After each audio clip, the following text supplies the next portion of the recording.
Hey guys, my name's Luke, and I'm gonna show you how to install a mini split start to finish. We got a 1-ton Pioneer unit here, and the first step is to mount it to the wall. So we bought a wall mounting bracket, and we make sure we use these rubber isolators between the feet and the bracket. This will help reduce the vibrations from the machine hearing it inside. Now on the inside, we're gonna mount the bracket that holds the mini split, and then we're gonna drill the hole in the correct position. And this is made easy with a template that they usually come with. Now in our case, this hole goes all the way through the outside. If this was a new building, you could run these lines inside the wall so they look a little bit nicer from the outside. Condensation drain and the line set will go straight out the back of the wall as we lift it up there. Then we'll feed the communications and power line here out through the back. Very careful. I'm just gonna wire these up where they go, and they got little numbers on them so it's easy. There we go. Now we're done inside. I'll close this. All the rest of the connections will happen outside. The head unit inside is pressurized with inert gas, and I'm gonna release it by pressing this here. And if you don't hear any gas coming out of it, that means something broke in it along the way before you got it. And then you shouldn't bother charging it or hooking it up. You just gotta send it back. But I'm hearing pressure, so that means it's still sealed.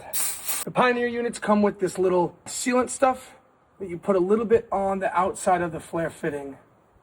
And then there's a little gasket piece that goes in. It helps these flare fittings from leaking. You don't wanna over tighten these and break something, but at the same time, they do have to be tight. They have to be fairly tight or they will just leak. Okay, that should be pretty good. Okay, I'm gonna wait to tape everything up until we actually pull the vacuum later to make sure it doesn't leak. But I can go ahead and connect my drain line and run it down as well. Now we're ready to cut these things to length down below and hook them up to the compressor. Now some DIYers will just coil up the extra line set, this copper here carefully, and they'll hook it directly up without cutting it at all. But I think that looks really tacky and it's technically not as good because you got all these loops that the oil can settle out into. So the better way to do it is to get some copper cutters here, and we're gonna figure out the right length and cut it there. Then we're gonna use our flare tool to put a new flare on the end. And we'll make sure we slip our nut on first, then flare it, and then we can hook it up. We'll cut the insulation back there. Then we'll put our little copper cutter on there and we'll just rotate it around. I don't know if there's a right direction you're supposed to rotate it, but each turn of this, I'll tighten it just a slightly and we'll keep cruising until it breaks on its own. There we go, got a nice clean cut. Do not forget to put the nut on before you flare it. Now we'll close this down on the correct size for our copper. Then we'll slide this tool on and we'll line up the flaring part with the copper inside there. Now that I got it in the right spot there, we'll just rotate this until it flares out completely. And I can pop this off. It's really not that hard to cut the copper and reflare it yourself, so don't be that scared about it. You can just buy these tools for like 30 bucks, and they work really well. There we go, got them both hooked up. The next step will be to pull a vacuum, which means we're gonna suck all the air out of these lines and the indoor unit before we open up and let the refrigerant in the compressor out into those lines. And if the vacuum doesn't hold, then we know we have a leak and we can go ahead and address that. We are gonna need a little adapter here to go to these mini split fittings, and we'll need a set of gauges. If you look on Amazon, you can find gauges that come with the adapter because it's a very common issue people have. Up to the mini split. So now we can make sure the high side's just closed. And this line here will run over to the compressor itself. So to go over the setup, we have the low side blue line here hooked up to our service port here. And when we screwed this in, it pressed in the Schrader valve, opening up the connection to these lines. When we turn the vacuum pump on, it's gonna end up sucking all the air out of these lines and out of the indoor unit. So I'll make sure the high side's closed because we're not using that at all. And this yellow line here is gonna come in and it connects to the low side when this is open. So I can go ahead and open this now, and then I can turn on my vacuum pump. It'll start sucking the air out. And we should see the gauge on this side start to drop. So it dropped pretty quick, but you want to leave it going at least 15 minutes to make sure that it got everything out that it needs to.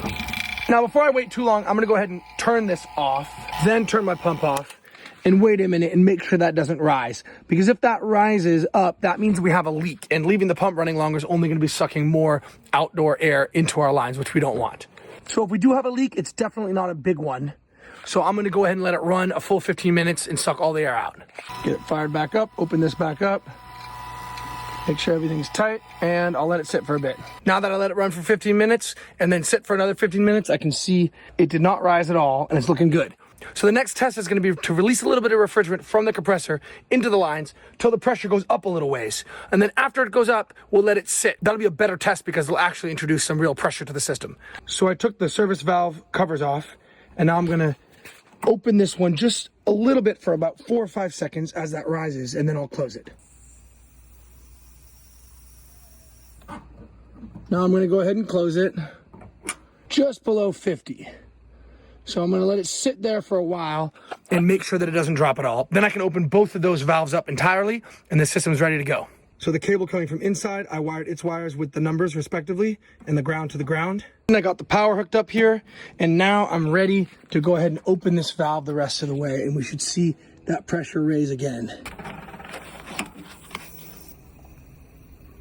So it's looking good. Now I'm going to go ahead and open that one entirely, and I can open the lower one all the way, just till it bottoms out.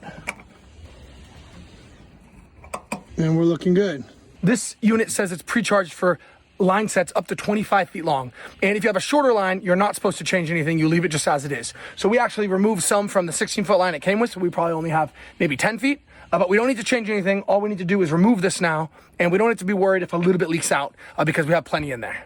Now remember, this valve here is still closed, but there is now refrigerant in this line from here at least to there. As you unscrew this, you have to go really fast so you don't lose too much refrigerant, and it's going to get very cold, so you want good thick gloves. Gotta take it off super quickly, and we're good to go. To cover the exposed line set from the outdoor to the indoor unit, we have this nice little plastic setup that pops on afterwards. I fired up the machine and it's working great. So I hope you guys enjoyed the video. We'll see you next time.